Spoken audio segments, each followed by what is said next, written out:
After listening to much debate about the controversial cleaning out of the people living in our riverbed for September 2019, I decided to see things up close and for myself. I began searching for the mythical village of homeless people described by Duarte residents on the internet by cautiously dipping in and out of the San Gabriel Riverbed along the bike trail. The first people I found willing to interview on camera were at Lario Park. Church volunteers were there for their daily Feeding the Homeless project. All right. Some tea going here. So what is this? Somebody brings tea to you guys, or? Yeah, they bring tea. They bring food to us every day. Oh, okay. Yeah, 7 days a week. 7 days a week we get different crews in here, and they come in. A lot of love. Don't forget the love. And they give us a lot of love. If it wasn't for them, half these people in the riverbed would probably starve to death. And that's on the real side. At least one hot meal a day. So how long have they been doing this? How long they've been doing this? They've been doing this for Twire. a couple years now. So how long have all you guys been living I've in? been off and on for 15 years. You? I've been down here a year. A year? A year too. Where'd you guys used to live before this? Home. Like what city? Or? Azusa. Azusa, Baldwin Park? How does it work? Like you guys just find a spot and you just set up, or? Well, rock, scissors, papers first. Yeah? Basically, yes. Saying that they're going to bulldoze us out of here. But the way I understand it now, they're only going to do right there in the front where small Compton was. Because they don't want nobody else living there. Right there, they're going to mow all that down so people can't live there anymore. And I understand that because all the trash. So I'm not moving. I'm staying over there. They've done this more than one time. They've done it the last 5 years. They've done it at least 3 times. Yeah? So then what do? You just kind of move to a new We just spot? move to another tree. Oh, okay. And we go from one tree to another tree over here. And over here we go spillway to spillway. You can't bulldoze everything because of the trees and some of the creatures that they have. Oh, okay. Like horny toads and all that stuff, they can't harm them. Also, are you still just going to stay here anyway? Or? Yeah, because they know we're not going nowhere. They know Oh, we're okay. not moving. Well, I mean, where would you go? I mean... To the streets. If they don't want us here, we have to go somewhere. So we have to go to the Urbandale Park, Duarte Park, Azusa Park, one of the parks. They just need to leave us alone. Let us clean up our mess that we started. We did. And we did. We cleaned up a lot of it. We cleaned up almost 2 camps already. Wow. How long you been down here in the riverbed? Off and on for about a year and a half. Year and a half? Where were you before that? I came out from Iowa. Got a little bit of down accent. here. My soon-to-be ex-wife's health, muscle nerve disorder. Oh, okay. Called myasthenia gravis. Oh, sorry to hear that. And with women, it's deadly. The only thing that puts it into hibernation is salt air, salt water, and marijuana. Men, they can control the steroids. Women, I used to operate heavy equipment. Oh, okay. I can't do it no more because of my health. I have medical problems that they won't let me do it anymore. So this is a notice that the Azusa PD's been putting up. Okay. Doesn't have federal judge signature stamp, federal clerk of court's signature and stamp. Doesn't have any numbers to verify it. And on it says property of Army Corps of Engineers, which is federal, not state, not local, federal. If it's that, they have to have one of the federal law enforcement agencies come in and deal with it. Yeah, they call me Bobby Chopsticks. Right now we're at Lario Park, okay? And this is in Azusa. And it's mainly a homeless outreach, pretty much. It's what it's turned into. A little bit of a controversy as far as like the locals around here. Who wants to see homeless on the street, really? You know, no one, right? I don't want to be homeless, but I am, you know, and it happens. They provide free lunches and other services here. The problem is like across the way you got Duarte, right, which are like these really nice homes. Over here you have Vulcan, which is like a minerals company. This is all like Army Corps of Engineers. Homeless is becoming an epidemic, and it's growing quite dramatically every year. I was a sound engineer out in Los Angeles for about 15 years. But I was doing pretty well, you know. I was living out in Toluca Lake. My mom was living out here. She was going to help my sister go to school out in UC Riverside. I was going to come down here and help my mom pay rent. Jan's Towing got 3 of my cars. You got to travel quite a bit to get to work.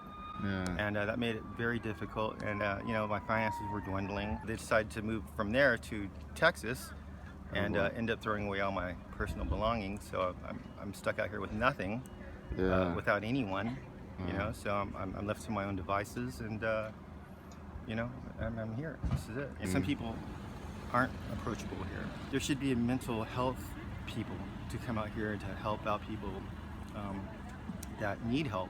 I'd say at least a quarter of the people here really need some serious help, you know? How do you really help the homeless out here? Like, what do you do? Just give them free lunch? That's temporary. Long term is to just wipe out homelessness, you know? And how do you do that, you know? I don't know. They're going to be bulldozing on the 9th just to clear out the homeless, really, or just to get rid of the homeless. But what they're going to end up doing is forcing the homeless into the streets and becoming more of an eyesore. My plans are kind of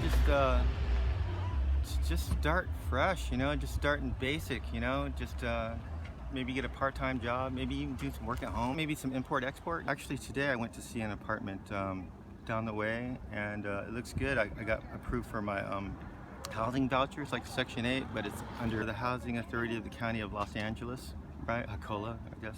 I went on to the south side of Route 66 because I received an invitation from Sherry to see where she lives. I noticed these bags, which were part of her cleanup attempts of the old abandoned camps. I work 7 days a week, more than minimum wage. As far as the trash out here, the people who left this mess, they're gone. We've been cleaning after them for the last 2 months, 3 months, and the trash is almost picked up. As far as them wanting us out of here, do they really want us roaming their streets out there? I have kids, you know. Me and my wife go see our kids, which are with her sister. Okay. You know, we know this is no place for children to be. This is where we want to be because it helps us. It's actually going to be the reason we get on our feet, is this place, believe it or not. There on the streets, it's a lot harder. You can't, when you go to sleep, you wake up, all your stuff is gone, it's stolen. The cops harass you. Being homeless on the streets and being homeless out here is two different, completely different, like, life. We listen to music and we talk. We have a lot of Bible studies all the time. There's a lot of people trying to be sober, you know, and they have their friends' support, you know. Okay. And most of us are sober out here. As far as drugs, like, those people are gone, you know. Maybe like 6-7 months ago, but those people, you know, they got outruled and 86 from him, you know. As soon as the news was showing all that, the paraphernalia on the floor and all that, we knew exactly what people were doing it and what people had to leave, had to go, you know. Place. Okay, so you got your lawn furniture. This is my home, I should say. Is there a dog I need to be Yeah, aware of? she's on a leash. Come on in. All right, you have a good one. She's on a leash. This is where I keep my recyclables. Oh, beautiful dog. This is my dog area. Those are all my dog. Okay. That's my baby. We just had a barbecue. This is my barbecue. I love it.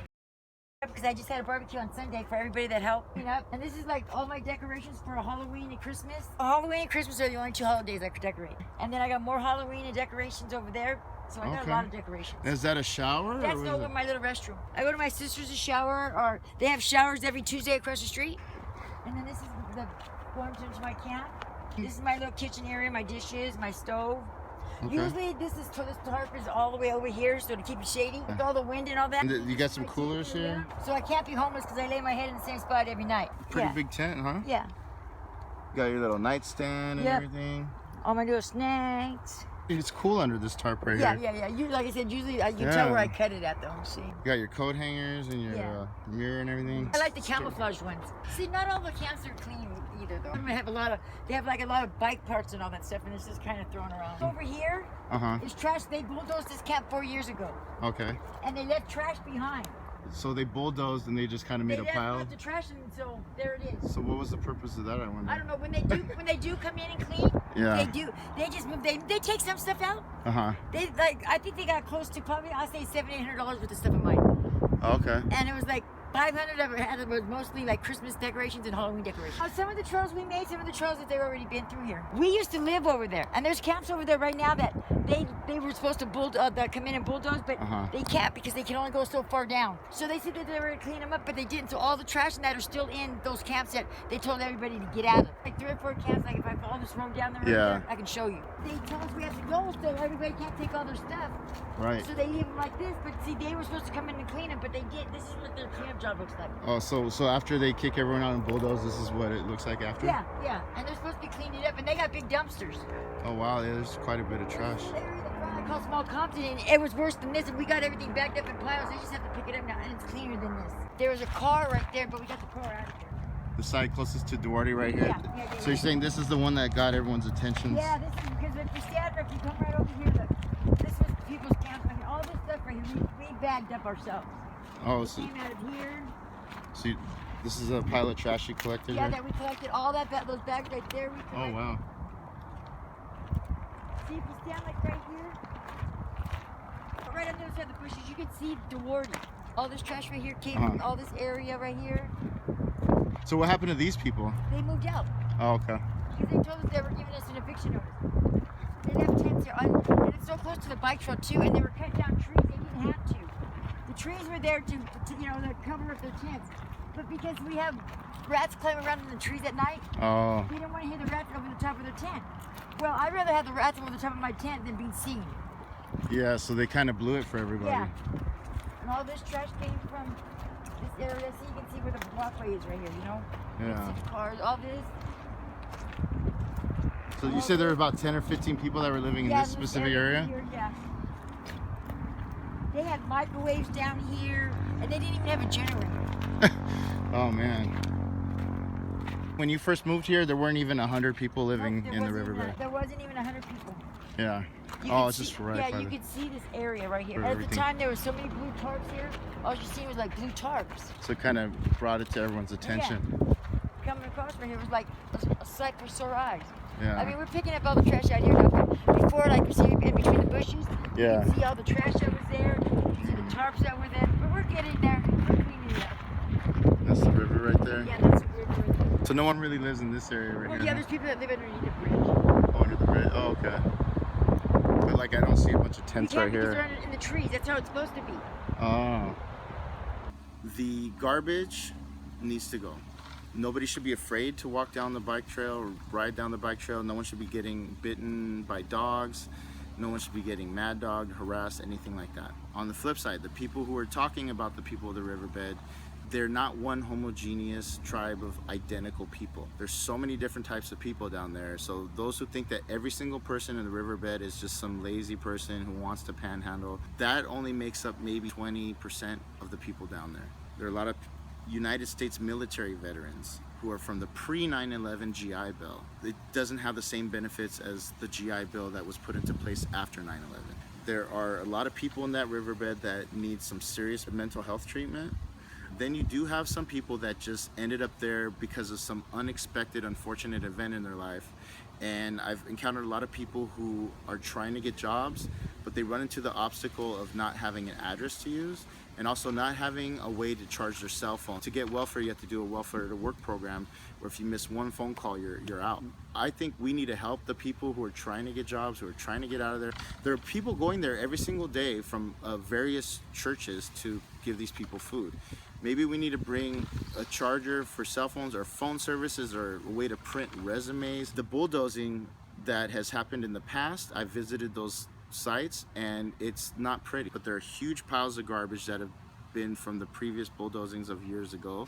The people of the river have no instructions other than get out of here, but we don't care where you go, you just can't stay in the river. Well, that's not fair to the residents of Duarte or Azusa or Irwindale. You're just telling them, okay, scatter to the surrounding cities. If they obey the instructions to leave there without any sort of crowd control, they're gonna end up all throughout our city. So those of you who really hate these people, I am saying kick them out, rah, rah, rah, but kick them out to where? There needs to be a more solid plan. So the ones that stay behind will probably get ticketed, the ticket will turn into a warrant, and then they go to jail. It costs the taxpayers in a California prison about $7,000 a month to house a person. It would be cheaper to house them somewhere rather than to jail them to begin with. To find a good solution to the situation, we need to look at more factors of the diverse population. We need to work on job programs, but we want our bike trail clear. We don't want people along the bike trail camping right there, throwing trash everywhere, bicycle parts. That's episode 4 of Rocktown Vlogs. We'll see you again soon.